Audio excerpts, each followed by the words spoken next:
Okay, hello, hi, thank you for tuning in.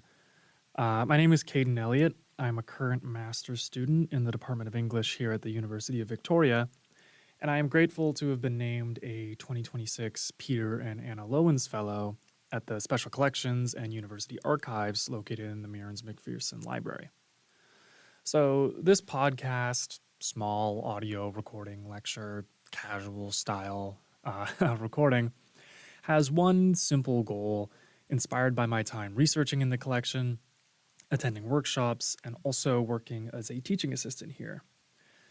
In a singular sentence, I suppose it is to promote the actual usage of the archival texts and physical resources available to students throughout their research. Now, this may sound like a rudimentary or even somewhat biased opinion due to my position as a graduate student in the humanities, but I hope with some contextual information, a little bit of a story, and an example of how it is literally applicable to research, I can elaborate and justify this claim.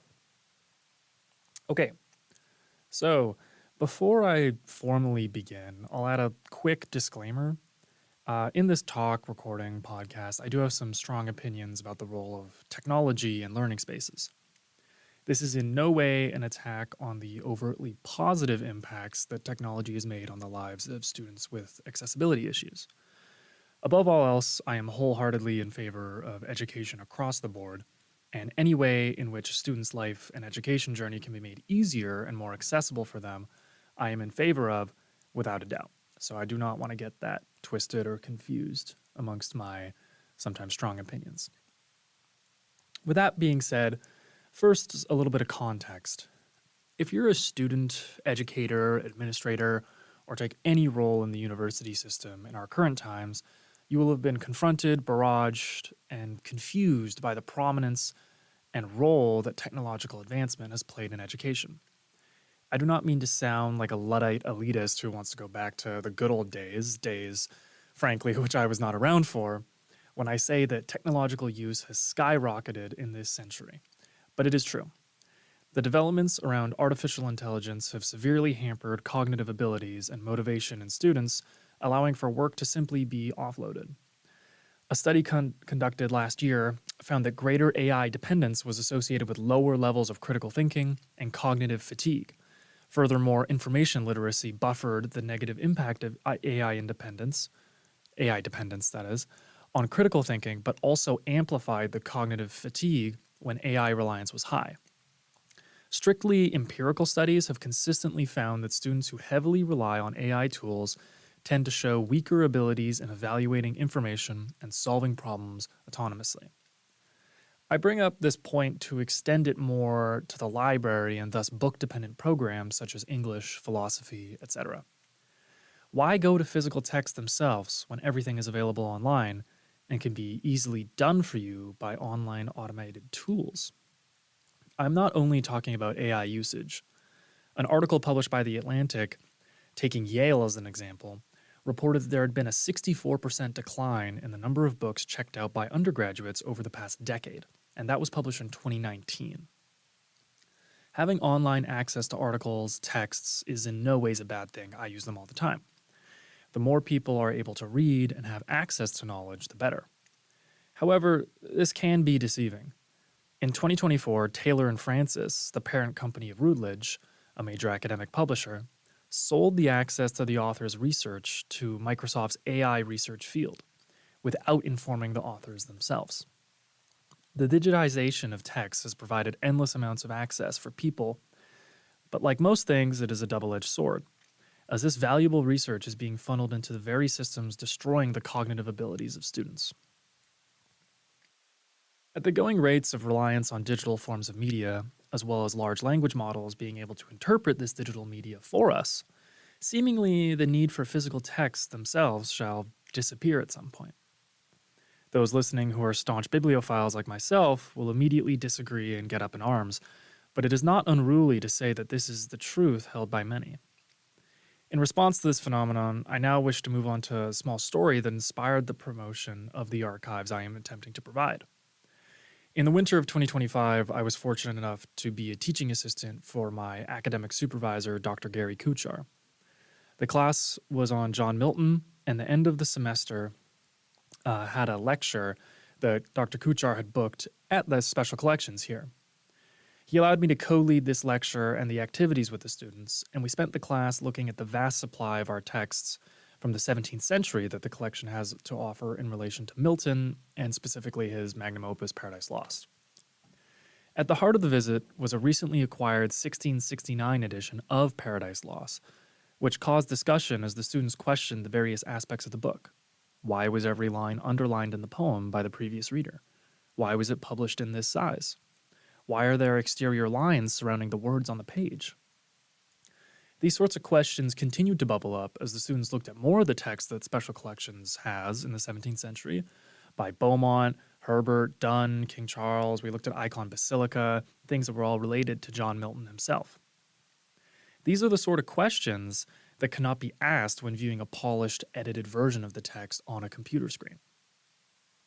And, I could be biased, and the students who showed up could have been really good and on their best behavior, but it seemed like they all really enjoyed it. Now, this is a cute story and all, but you may still be asking, what do these questions actually have to do with the texts themselves? Aren't these questions located in a field outside of the study of the author's works? And to that I say yes and no. Yes, insofar as there is a distinct field of study, book history, where the physical texts themselves take priority over the literary interpretation of, let's say, an English scholar. Bookbinding, paleography, print culture, and its history all have their merits in this field, as well as leading to the development of specific archival studies. However, my answer is also no. The study of the physical books themselves is not entirely detached from the literary interpretations of the texts. For this, I will use my own research as an example. As I have previously stated, Dr. Kuchar is my academic supervisor for my master's here at UVic. And by trade, I am an early modernist, and more specifically for my research, I focus on the 17th century. While my current research interests are in metaphysical poetry and the works of George Herbert, I had the fortunate experience during my undergraduate degree at the University of Toronto of studying under some of the premier Miltonists in the world, and was very quickly indoctrinated into the Church of Milton worship. So, let's take him as an example. The 1669 edition of Paradise Lost, which was recently acquired by the Special Collections Archive here at McPherson, has a particularly unique history. It is the second printing of Milton's epic and exists in a liminal space in the poet's career. The first edition of the poem had been published in 1668, in 10 books, or chapters, which detailed Milton's elaborate retelling of the story of original sin from Genesis. What is fascinating about Milton is that by 1652 he had gone completely blind, orating his works aloud and having them scribed for him. So his influence in the publication and the aesthetics of his texts was potentially very minimal, which is a problem for the man who was clearly very invested in the print culture of England at the time. In 1644, his address to Parliament, which he gave in 1643, was physically published, titled Areopagitica. It was an address for the freedom of the printing press and against the heavy censorship that dominated England at the time. As Robert Bringhurst writes in his Short History of the Printed Word, with the coming of the 17th century, printing was seen as a threat to established power, both religious and political. Censorship thus continued all the way through until 1694, when the Licensing Act expired, signaling Milton's eventual triumph long after his death. One can imagine the burden this censorship caused on the publication of Milton's poem, one so heavily political and religious. There were even disputes on the intricate specificities of the poetry, with Milton's lines in Book 1 on how eclipses perplex monarchs being a small example of his political views upsetting his publishers. We must remember, this was a man in favor of regicide. In the politically unstable, censored time that Milton was living in, he still sought out a publisher. He landed upon Samuel Simmons, who is the publisher of the edition we have in Special Collections. What is important to note is that between this second printing that we have and the first printing of the year prior, reception of the poem had called for some clarification regarding the poetry itself. People were confused by the long, overarching structure, and some assistance in guiding them through the story was requested. Thus, Milton wrote arguments for each book, providing a brief rundown of what was going on in the section before it began. Thus, in the beginning of the 1669 edition, before the poem actually begins, there is a list of 10 arguments which outline the plot of the epic poem, aligning with the 10 books that are inside the text. This was to later change with the third printing of the poem under a new publisher, but I'm getting ahead of myself. Or a new printer, sorry, with licensing. What I wish to emphasize is that when you open up our 1669 edition of Paradise Lost, you will find a note from the publisher addressed to the reader. It goes as follows. Courteous reader, there was no argument at first intended to the book, but of the satisfaction of many that have desire it, I have procured it. And with all a reason that which stumbled many others, why the poem rhymes not. S. Simmons. This is a remarkable historical note, as it appears that Samuel Simmons takes credit for getting the arguments in the text, as well as explaining the blank verse of Milton. If you are unfamiliar, Milton wrote Paradise Lost in blank verse, so it wasn't rhyming, and the description is typically put in any modern edition of the poem. Of why he did so, that is. So, this begs the question, was the blind Milton aware of the extent to which Simmons took credit? Would he have been okay with it? Scholars have noted potential notes in their contract signifying that Simmons actually took advantage of the blind Milton, which supports this claim. Despite this intricacy, the poem continued to develop, with the second edition of 1674 having books 7 and 10 split up into 2 different books, expanding the length of the poem from 10 to 12 books total, resembling a half-epic, more closely linking Milton with one of his major inspirations, Virgil, with his Aeneid. Furthermore, the arguments were put before each individual book, smoothing out the reading experience, and the third edition was furnished with 2 extra honorary poems and an engraving of Milton himself. This edition was also published by Simmons, leading one to believe that he allowed Milton to have more aesthetic control of the poem here. Why change? What happened in the 5 years between editions to where Simmons printed the poem in the ways in which the blind poet supposedly desired? Did he still take credit for the generation of arguments and the explanation of blank verse?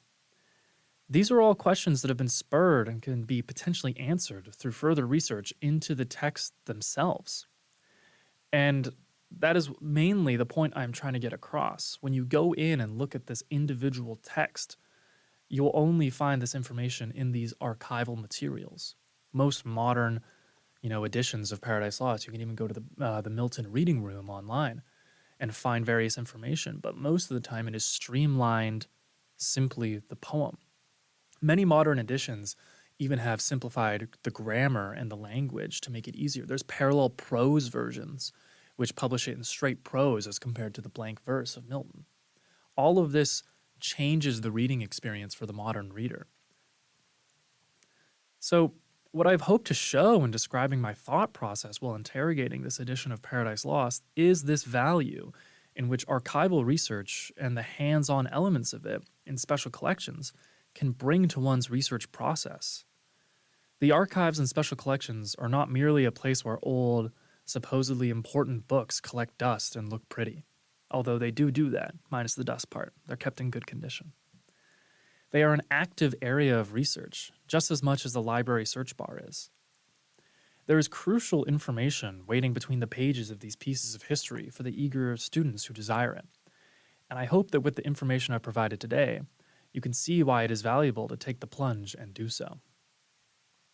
So, thank you to the Special Collections and Archives team for accepting me as a Lowens Fellow this year, specifically Heather Dean for her incredible guidance and supervision for the program. I would also like to thank Dr. Kuchar for continuously supporting my academic tenure and providing me with the initial opportunity to engage with these works. Dr. Aaron Kelly provided a paleography lecture to the group, which really got the gears turning on the specific paleographic elements that need to be looked into in archival materials. Thank you as well to Dr. Matt Huckeluck for his help in setting me on the right path research-wise and providing me with the Bringhurst book. I've provided a list of the texts used in the description below, and once again, go take a look at some old books. I'm sure it will be worth your while. Thank you for tuning in, and Have a good day.